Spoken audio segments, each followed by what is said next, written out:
We are tracking H1N1, and health officials here in the U.S. saying it's too soon to know if a one-shot vaccine for the virus will actually be effective. The U.S. is working on an inoculation that requires 2 doses, although China and Switzerland recently announced they may have a 1-dose version. We're told American officials will release their initial results from its vaccination studies and testing later this month. With me now, Dr. Kent Holtorf, who is an expert on infectious diseases. Doctor, thanks very much. We're going to put up on the screen the classic H1N1 symptoms, and I got this from the WHO and the CDC.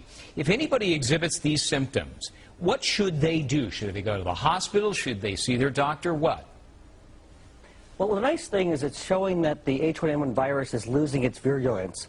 So we saw this as it came through Mexico. It lost its virulence in that the symptoms were much more mild. And that's what seems to be happening as it's making its way back through as a seasonal flu. So basically, the recommendation is the same as the seasonal flu. If you have continual fever for more than 3 hours, call your physician. If you have recurrence of fever after it goes away, if you have a high risk, including small children, consider calling your physician.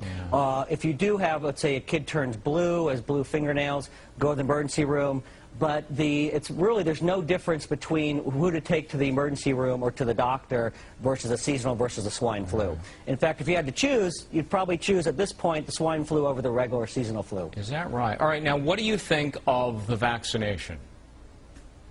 You know, I have more concern about the vaccine than I do about the swine flu. It's been rushed to market. There are high levels of adjuncts, which basically make it more potent, so they can.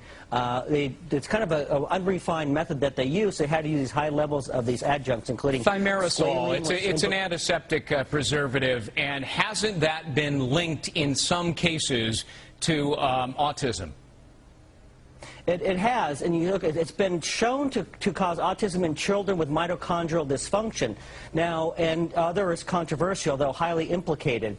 And the problem is you don't know if your child has mitochondrial dysfunction. I also worry about children and people who have blood-brain barrier dysfunction or it's not fully developed, which include children, pregnant women, chronic neurological illnesses, and chronic fatigue syndrome and fibromyalgia. I've seen these people have been devastated by these infections. Would you give it to your kids?